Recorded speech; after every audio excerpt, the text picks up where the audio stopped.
نحمده ونصلي ونسلم على رسوله الكريم اما بعد فاعوذ بالله من الشيطان الرجيم بسم الله الرحمن الرحيم فاسألوا اهل الذكر ان كنتم لا تعلمون صدق اللہ العظیم۔ چند سوالات آئے ہیں۔ سب سے پہلے تو یوٹیوب کے ذریعے سے موصول ہونے والے سوالات کو دیکھ لیتے ہیں۔ شہر بہار یوٹیوب اکاؤنٹ سے کوئی صاحب سوال کرتے ہیں کہ حضرت اللہ تعالیٰ کے قریب ہونے کے لیے کیا کریں، قرآن و حدیث سے جواب دیں برائے مہربانی۔ بہت ہی پیارا آپ کا سوال ہے۔ اگر آپ کے اس سوال ہی سے ہم جواب دیں کہ اگر آپ کو اللہ کا قرب حاصل کرنا ہے تو سب سے پہلے آپ قرآن و حدیث ہی سے اپنے رابطے کو مضبوط کیجئے۔ جب آپ قرآن کریم و فرقان حمید سے احادیث مبارکہ سے جڑ جائیں گے تو آپ کو پتہ چل جائے گا کہ اللہ و رسولہ احق ان یرضوہ،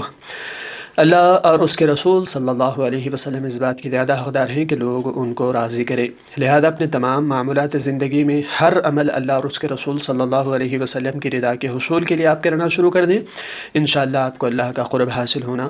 شروع ہو جائے گا۔ پھر اسی طرح سے اللہ نے قرآن کریم ہی میں ارشاد فرمایا، یا ایھا الذین آمنوا ادخلوا فی السلم کافہ،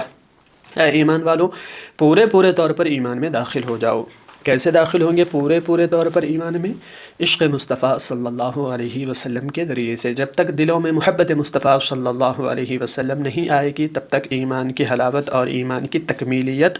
حاصل ہونے والی نہیں ہے۔ لہذا ہمیشہ اپنے دل میں اور اپنے آنے والی نسلوں کے دلوں میں عشق مصطفیٰ صلی اللہ علیہ وسلم کو اجاگر کرنے کی کوشش کرتے رہیں، اس سے بھی اللہ کا قرب حاصل ہو جائے گا کہ وَلَوْ أَنَّهُمْ إِذ ظَلَمُوا أَنفُسَهُمْ جَاءُوكَ فَاسْتَغْفَرُوا اللَّهَ وَاسْتَغْفَرَ لَهُمُ الرَّسُولُ لَوَجَدُوا اللَّهَ تَوَّابًا رَحِيمًا۔ یعنی کہ اللہ کے قرب کے حصول کے لیے سب سے پہلے تو آپ کو اللہ اور اس کے رسول صلی اللہ علیہ وسلم کو راضی کرنے کی کوشش کرتے رہنا ہے ہمیشہ، پھر عشق مصطفیٰ صلی اللہ علیہ وسلم کو اپنے دل میں اجاگر کرنا ہے، پھر اسی کے ساتھ ساتھ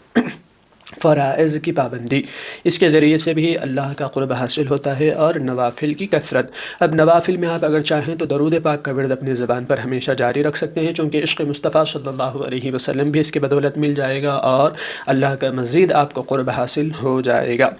اور ساتھ ہی ساتھ آپ قرآن کریم و فرقان حمید سے اپنے رشتے کو ہمیشہ مضبوط رکھیں، چونکہ وہ قرآن ہی ہیں جو آپ کو اللہ کے قریب پہنچا دے گا۔ جیسے کہ سیدنا عبد القادر جیلانی رحمۃ اللہ علیہ ارشاد فرماتے ہیں کہ احترموا کتاب اللہ، ٹھیک ہے، کتاب اللہ کا احترام کرو، چونکہ یہی ایک واحد ذریعہ ہے تم کو اللہ تک پہنچانے کا۔ لہذا اللہ کے قرب کے حصول کے لیے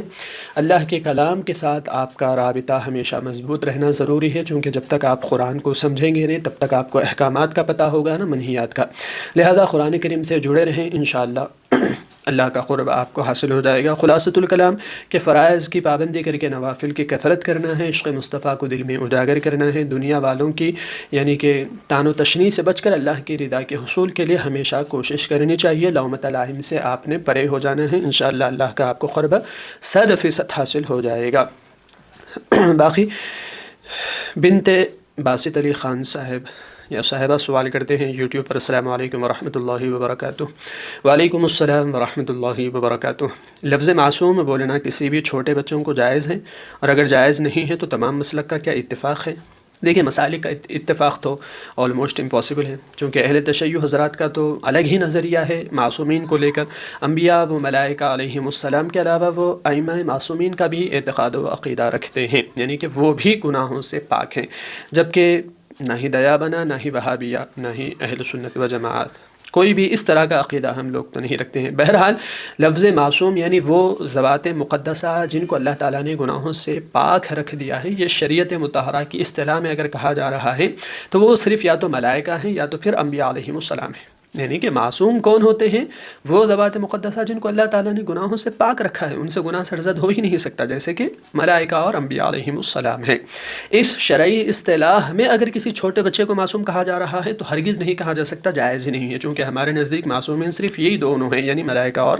انبیاء علیہم السلام۔ لیکن عموماً معاشرے میں اس اصطلاح میں یعنی یہ معنی اور یہ اعتقاد رکھتے ہوئے بچوں کو معصوم نہیں کہا جاتا ہے۔ معصوم یعنی بھولا بھالا سیدھا سادہ لو بچہ ہے، چھوٹا بچہ ہے، یہ سمجھ کر معصوم کہا جا سکتا ہے۔ تو یہ معنی مفہوم رکھتے ہوئے چھوٹے بچوں کو معصوم کہنے میں اگرچہ شرعاً کوئی قباحت نہیں ہے، لیکن پھر بھی وہی ہے کہ احتیاط بہتر ہے،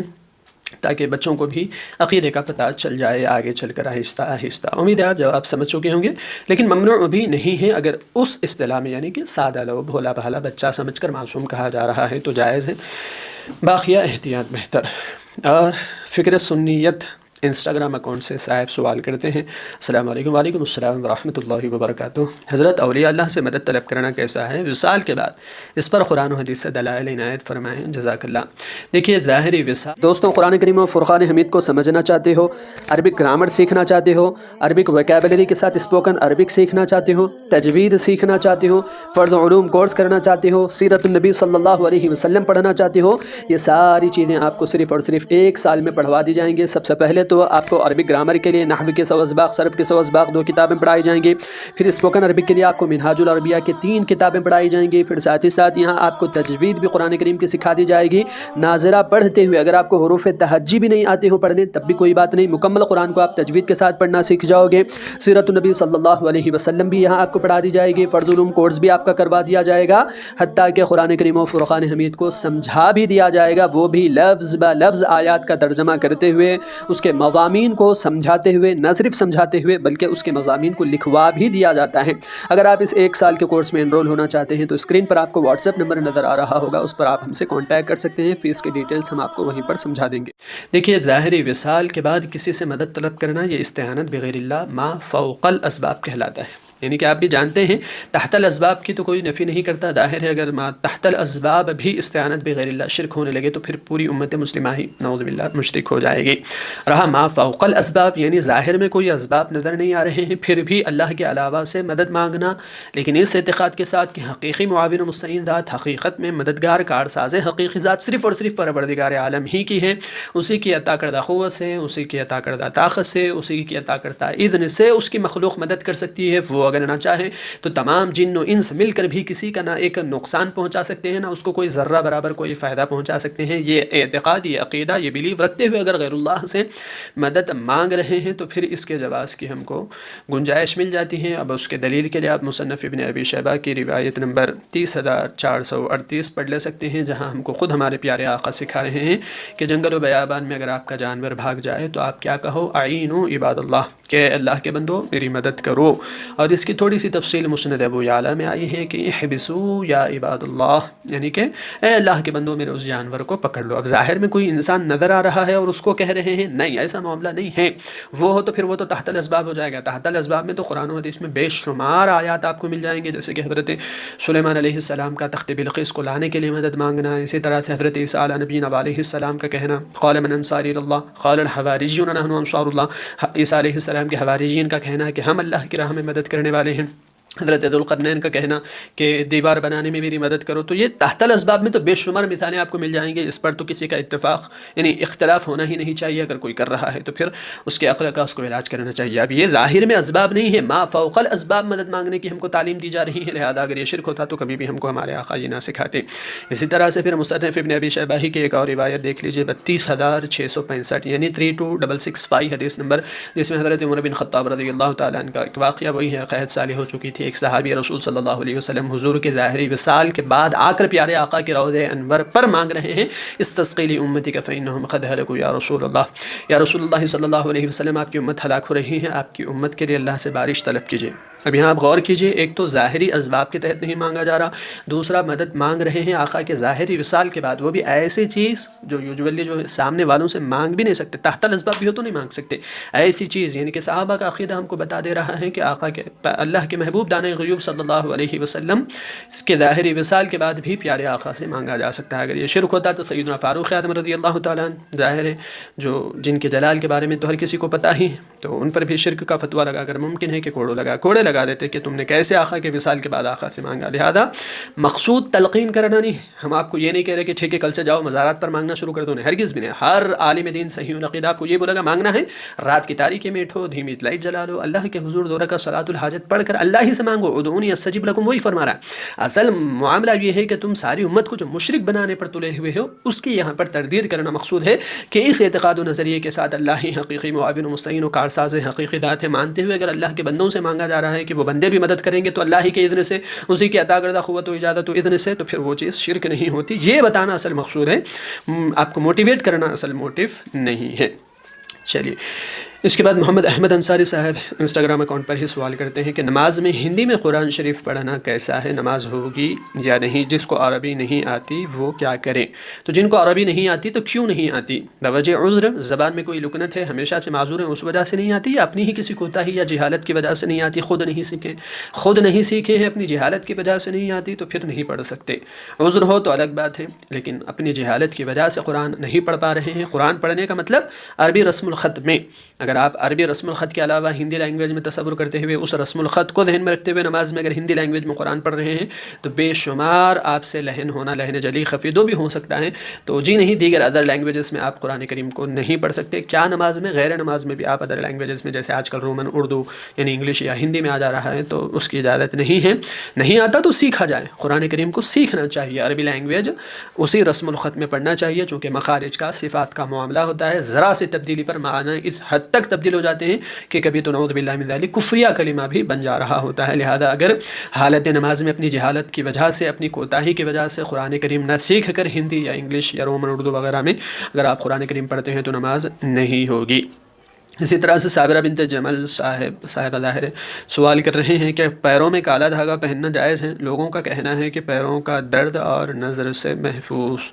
دیکھیے، معاشرے میں عموماً پیروں کے درد وغیرہ کے لیے تو پیروں میں کوئی کالا دھاگا نہیں پہنایا جاتا ہے۔ اصل میں ایک روایت موجود ہے صحیح بخاری ہی کی شرح میں، شرح صحیح البخاری لابن بطال میں ایک روایت ہے، جلد 2 ہے، اسکین پہ جب آپ کو لگا دیں گے غالباً دوسری جلد کے صفحہ 511 پر یہ روایت آپ کو حضرت عثمان غنی ذو النورین رضی اللہ تعالیٰ عنہ کے ایک چھوٹے سے واقعے کے حساب سے مل جاتی ہے۔ یعنی کہ حضرت عثمان غنی ذو النورین رضی اللہ تعالیٰ عنہ نے ایک چھوٹے بچے کو دیکھا جس کے ساتھ اس کے والدین، اس کے سرپرست حضرات بھی تھے، تو ان والدین سے سیدنا عثمان غنی ذو النورین رضی اللہ تعالیٰ عنہ نے ارشاد فرمایا کہ اس بچے کے ٹھوڑی پر ایک کالا ٹیکا لگا دو تاکہ وہ نظر بد سے محفوظ ہو جائے، کیونکہ اب شریعت مطہرہ میں نظر بد کا بھی ذکر ہے، العین حق، نظر بد کا لگ جانا حق ہے، لہذا نظر بد کی حفاظت کے لیے چھوٹے بچوں کے پیروں میں کوئی کالا دھاگا باندھ دیتے ہیں یا ٹیکا وغیرہ لگا دیتے ہیں تو اس کے جواز کی گنجائش ہے، لیکن تلقین یہاں پر بھی یہ نہیں ہے۔ چھوٹے بچوں کی توحید بھی مضبوط کرنی چاہیے، ان کو بھی یہ چیزیں سکھاتے رہنی چاہیے، دعا یا کلمات وغیرہ سکھاتے رہنا چاہیے، صبح و شام کے اذکار بھی ان کو بتانا چاہیے تاکہ ان کا اعتقاد اللہ کی ذات سے مضبوط ہو، ورنہ یہ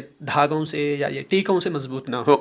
شرک نہیں ہے، یہاں پر بھی یہی بتانا اصل موٹیو ہے۔ حقیقت میں مدد کرنے والی ذات، حقیقت میں نظر بد سے بچانے والی ذات، مصیبتوں سے بلیات سے حفاظت کرنے والی ذات تو اللہ ہی کی ہے، ظاہر سی بات ہے، لیکن اگر کوئی ٹیکا وغیرہ یا کالا دھاگا لگا دیتے ہیں تو وہ جائز ہے، یہ روایت ہمارے پاس موجود ہے، لیکن پھر بھی بچوں کو یہی سکھاتے رہنا چاہیے کہ اے میرے چھوٹے بچے، یہ کالا دھاگا تم کو مصیبت سے یا بلیات سے، نظر بد سے نہیں بچائے گا، بچانے والی ذات تو اللہ ہی کی ہے، لیکن دنیا اسباب کے تحت چلتی ہے، اس وجہ سے ہم ظاہری اسباب کو اختیار کر رہے ہیں کہ السعی منی والاتمام من اللہ، کوشش میری جانب سے ہے۔ اب آپ کو نظر بد سے بچانے کے لیے ایک چھوٹی سی ہم کوشش کر رہے ہیں، ورنہ آپ بھی یاد رکھو کہ بچانے والا کون؟ اللہ ہے۔ اس سے ان کی توحید بھی مضبوط ہوگی اور ان کو پتہ چلے گا کہ بھئی ہر چیز میں اللہ ہی سے ہم کو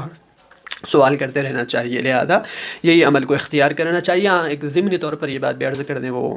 آج کل مزارات اولیاء پر بارگاہوں کے، درگاہوں کے جو دھاگے جو پیلے لال کلر کے جو ہوتے ہیں وہ ہاتھوں میں جو باندھ لیے جا رہے ہیں، گلوں میں ڈال دیے جا رہے ہیں، اس کا ذکر نہیں ہے، ٹھیک ہے، وہ تشابہ بالغیر ہو جاتا ہے، اس کی تو علماء کرام نے اجازت نہیں دی ہے، یہاں الگ ذکر ہو رہا ہے۔ ایسا نہ ہو کہ پھر کل سے مزارات کے دھاگے باندھنا شروع کر دیے جائیں، وہ بالکل بھی یہاں اصل مقصود کلام ہے ہی نہیں، وہ جائز ہی نہیں ہے، وہ ناجائز ہے۔ یہ کالے دھاگا گنجائش ہے نظر بد سے بچنے کی نیت کے ساتھ۔ امید ہے مسائل سمجھ آ چکے ہوں گے، علم میں اضافہ ہوا ہو، یا پھر اگر کوئی غلط ملے ہوں تو ضرور کامنٹ باکس میں اصلاح کیجیے گا۔ باقی انشاءاللہ العزیز ملتے ہیں اسی طرح سے ایک نئے ویڈیو کے ساتھ، تب تک کے لیے اپنا اور اپنے اہل خانہ کا خاص خیال رکھیے، اور مجھ حقیر فقیر کو اپنی خاص دعا میں یاد رکھیں۔ السلام علیکم ورحمۃ اللہ وبرکاتہ۔ سبحان اللہ وبحمدہ، سبحانک اللہم وبحمدک، اشہد ونشہد ان لا الہ الا انت، استغفرک ونستغفرک واتوب ونتوب الیک۔ آپ کے بھی ذہن میں کوئی شرعی سوالات ہوں تو ضرور کامنٹ باکس میں ان سوالات کو آپ پوچھ سکتے ہیں، انشاءاللہ العزیز علم میں ہونے کی صورت میں اگلی ویڈیو میں ان کے جوابات آپ کو دیے جائیں گے۔ جزاکم اللہ۔